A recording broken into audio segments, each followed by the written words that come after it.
السلام علیکم۔ Welcome to my channel خوف کی دنیا۔ تمام ویڈیو اپڈیٹس کے لیے چینل کو سبسکرائب کر کے بیل نوٹیفیکیشن کو آن کر دیں۔ دوپہر کا وقت تھا۔ میں حسب معمول برگد تلے بیٹھا بانسری بجا رہا تھا۔ جون کے مہینے کی گرمی زوروں پر تھی، لیکن درخت کی گھنی چھاؤں تلے گرمی محسوس نہیں ہو رہی تھی۔ آس پاس کے کھیتوں میں موجود تمام کسان اپنے اپنے گھروں کو جا چکے تھے۔ میں بچپن سے ہی شرمیلا واقع ہوا تھا، اس لیے کسی کے سامنے بانسری بجانے سے گریز کرتا تھا۔ دوپہر کے وقت تمام کسان گھروں میں آرام کرنے کی غرض سے چلے جاتے تھے۔ تنہائی ملتے ہی میری آتشی شوق بھڑک اٹھتی اور میں دنیا مافیا سے بے خبر ہو کر بانسری بجانے میں مگن ہو جاتا۔ گزشتہ 10 دن سے یہ میرا معمول تھا۔ مجھے شہر سے آئے 11 ہی دن ہوئے تھے۔ میں شہر میں کالج میں پڑھتا تھا اور وہیں ہاسٹل میں رہتا۔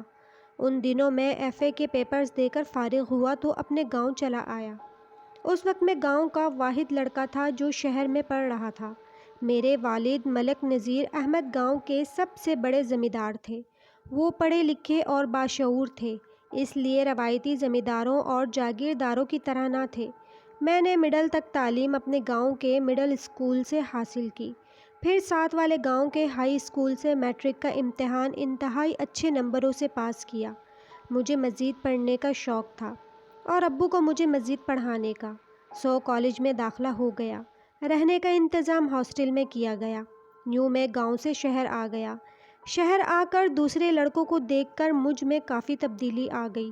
شلوار قمیض کے بجائے پینٹ شرٹ پہننے لگا، سر میں تیل اور آنکھوں میں سرما ڈالنا چھوڑ دیا، گلی ڈنڈے اور کبڈی کے بجائے کرکٹ فٹ بال کھیلنے لگا۔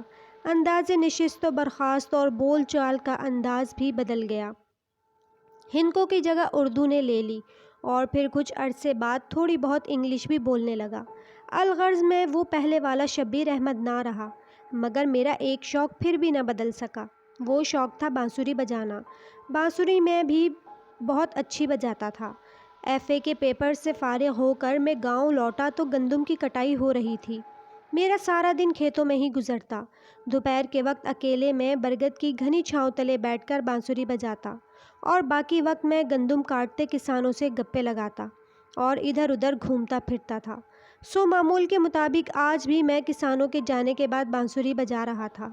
مجھے بانسری بجاتے ہوئے 5-6 منٹ ہی ہوئے تھے کہ بھینی بھینی سی خوشبو میری قوت شامہ سے ٹکرائی اور بانسری میرے منہ سے نکل گئی، البتہ آنکھیں بدستور بند تھیں۔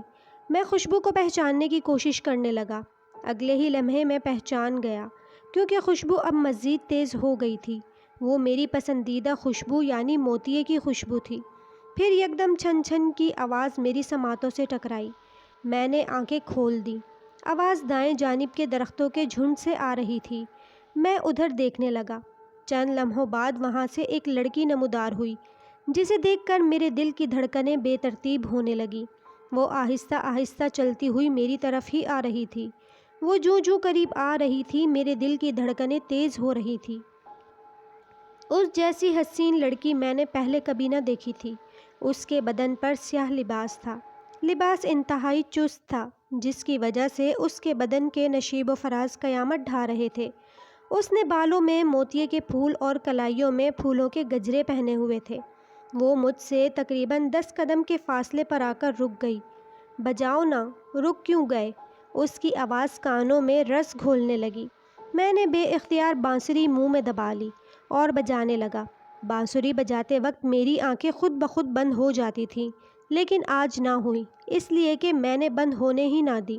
میں بانسری بجاتا رہا اور وہ آنکھیں بند کیے کھڑی سنتی رہی۔ پھر یکدم ہی اس نے آنکھیں کھول کر مجھے دیکھا اور جدھر سے آئی تھی ادھر چل دی۔ اسے جاتا ہوا دیکھ کر میرے دل پر چھریاں سی چل رہی تھیں۔ میں اسے روکنا چاہتا تھا، لیکن زبان نے ساتھ نہ دیا۔ آخر کس رشتے، کس ناطے کے تحت اسے روکتا؟ اس نے جاتے جاتے 2-3 بار مڑ کر مجھے دیکھا، پھر درختوں کے جھنڈ میں جا کر نظروں سے اوجھل ہو گئی۔ میں خالی خالی نظروں سے درختوں کے جھنڈ کی طرف دیکھنے لگا۔ کتنی ہی دیر گزر گئی۔ پتر، روٹی لایا ہوں، کھا لے، ایک جانی پہچانی سی آواز مجھے ہوش میں لے آئی۔ میں نے مڑ کر دیکھا۔ جانا بابا ہاتھوں میں برتن لیے کھڑا تھا۔ جانا بابا ہمارا بہت پرانا ملازم تھا۔ وہ ہمارے گھر کا ہی ایک فرد سمجھا جاتا تھا۔ اس کا نام جہانداد تھا، لیکن سب اسے جانا بابا ہی کہتے تھے۔ میں اس کا بہت احترام کرتا تھا اور وہ بھی مجھے بہت پیار کرتا تھا۔ وہ روزانہ میرے لیے کھیتوں میں ہی کھانا لے آتا۔ اب بھی وہ میرے لیے کھانا لیے کھڑا تھا۔ میری بھوک تو اڑ چکی تھی، لیکن جانا بابا اتنی گرمی میں کھانا لایا تھا، اس لیے مجھے اس کا دل رکھنے کے لیے کچھ نہ کچھ کھانا تھا۔ بابا آپ بیٹھے، میں منہ ہاتھ دھو کر آتا ہوں۔ میں نہر کی طرف چل دیا۔ واپس آیا تو جانا بابا کھانا لگا چکے تھے۔ میں نے زبردستی چند نوالے زہر مار کیے۔ بابا میری بدلی کیفیت کو محسوس کر چکے تھے، لیکن بولے کچھ نہیں۔ میرے کھانا کھانے کے بعد بابا ادھر ادھر کی باتیں کرتے رہے، پھر رخصت ہو گئے۔ میں اس لڑکی کے بارے میں سوچے جا رہا تھا کہ وہ کون تھی، اپنے گاؤں کی تو نہیں لگتی تھی۔ کھیتوں سے کچھ فاصلے پر ایک بہت بڑا برساتی نالا تھا۔ اکثر اس نالے کے کنارے خانہ بدوش آ کر ڈیرا لگاتے تھے۔ وہ ادھر سے ہی آئی تھی اور ادھر ہی گئی تھی۔ شاید وہ خانہ بدوشوں کی لڑکی ہو، میں نے سوچا۔ سارا دن میں کھویا کھویا سا رہا، رات کو بھی دیر تک جاگتا رہا اور اس کے بارے میں سوچتا رہا۔ اس کا خوبصورت سراپا بار بار آنکھوں کے سامنے آ جاتا۔ اگلی صبح معمولی سا ناشتہ کیا اور کھیتوں کی جانب چل دیا۔ میں بے چینی سے دوپہر کا انتظار کرنے لگا۔ دل کہہ رہا تھا کہ وہ آج بھی آئے گی۔ جب وہ آج آئے گی تو اس سے اس کے بارے میں ضرور پوچھوں گا۔ میں نے دل ہی دل میں ارادہ کیا۔ دوپہر ہوئی، کسان اپنے گھروں کو روانہ ہو گئے۔ میں بانسری بجانے لگا۔ کچھ دیر بعد موتیے کی خوشبو اور پائل کی آواز آئی۔ میں نے نظریں اٹھا کر دیکھا۔ وہ آ کر عین اسی جگہ کھڑی تھی جہاں کل کھڑی ہوئی تھی۔ میں بانسری بجاتا رہا اور اسے دیکھتا رہا۔ وہ آنکھیں بند کیے محویت سے سنتی رہی۔ میں دنیا و مافیا سے بے خبر بانسری بجا رہا تھا اور اسے تکے جا رہا تھا۔ کچھ دیر بعد جب میں نے بانسری بند کی تو وہ ادھر ہی چل دی جدھر سے آئی تھی، اور میں اسے حسد بھری نگاہوں سے جاتا ہوا دیکھتا رہ گیا۔ یہ روز کا معمول بن گیا۔ وہ اسی طرح آتی اور چلی جاتی۔ نہ میں اسے کچھ کہتا نہ وہ مجھے مخاطب کرتی۔ میں روز ہی اس سے بات کرنے کا ارادہ کرتا، ڈھیروں باتیں سوچتا، لیکن جب وہ سامنے آتی تو کچھ کہہ نہ پاتا۔ جب تک وہ آنکھوں کے سامنے رہتی میں خوش خوش بانسری بجاتا رہتا، لیکن اس کے جانے کے بعد دل اداس ہو جاتا۔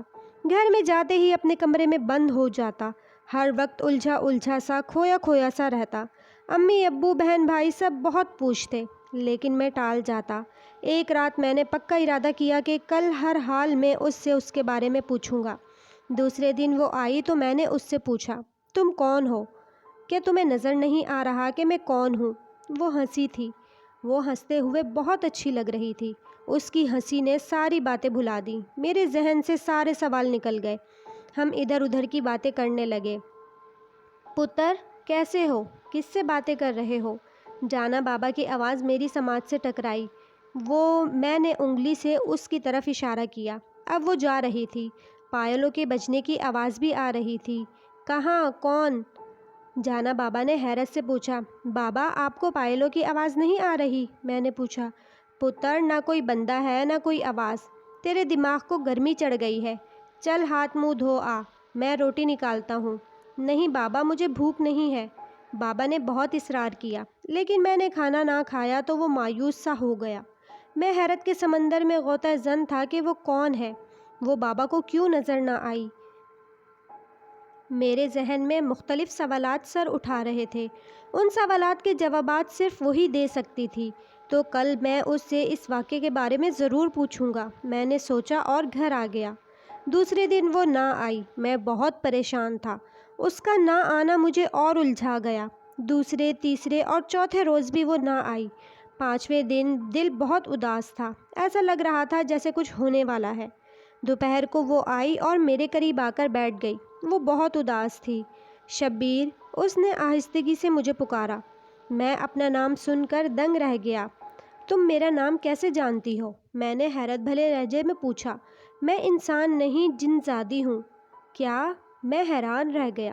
ہاں شبیر، میں جن زادی ہوں۔ یہ جو میرا سراپا ہے یہ عارضی ہے، یہ میرا اصل روپ نہیں ہے۔ میں یہاں سے بہت دور پہاڑوں میں رہتی ہوں۔ میرا سارا قبیلہ وہیں آباد ہے۔ ایک دن میرا یہاں سے گزر ہوا، تمہیں دیکھا، تم مجھے اچھے لگے۔ پیار محبت صرف انسانوں میں ہی نہیں جنات میں بھی ہوتا ہے۔ مجھے تم سے محبت ہو گئی۔ میں انسانی روپ دھار کر تم سے ملنے آنے لگی۔ 5 دن پہلے میرے قبیلے کے لوگوں کو ان ملاقاتوں کی خبر ہو گئی۔ انہوں نے تمہیں جان سے مارنے کی دھمکی دی ہے۔ میں نہیں چاہتی کہ میری وجہ سے تمہیں کوئی نقصان پہنچے۔ میں نے قبیلے کے سردار کی بہت منت سماجت کی، اس شرط پر تمہاری جان بخشی پر راضی ہوا ہے کہ میں آئندہ کبھی بھی تم سے نہ ملوں۔ یہ ہماری آخری ملاقات ہے، اس کے بعد ہم کبھی نہ مل سکیں گے۔ اتنا کہہ کر وہ خاموشی سے مجھے دیکھنے لگی۔ میں بھی بس خاموشی سے اسے دیکھتا رہا، کہتا بھی تو کیا۔ وہ کتنی دیر ہی بیٹھی مجھے دیکھتی رہی، پھر جانے کے لیے اٹھ کھڑی ہوئی۔ تم دور رہ کر بھی ہمیشہ میرے پاس رہو گے، اتنا کہہ کر وہ چل پڑی۔ میں حسد بھری نگاہوں سے اسے جاتا ہوا دیکھ رہا تھا۔ آج اس بات کو 20 سال ہو چکے ہیں۔ والدین کی وفات کے بعد میں گاؤں کو خیرباد کہہ کر شہر آ گیا۔ جہاں کسی زمانے میں برگد کا درخت ہوا کرتا تھا، وہاں اب گرلز ہائی اسکول کی عمارت بن چکی ہے۔ میں اب بھی جب کبھی رشتہ داروں وغیرہ سے ملنے گاؤں جاتا ہوں اور گرلز ہائی اسکول کے پاس سے گزرتا ہوں تو موتیے کی بھینی بھینی سی خوشبو میرا استقبال کرتی ہے۔ وہ جن زادی مجھے آج تک نہیں بھولی۔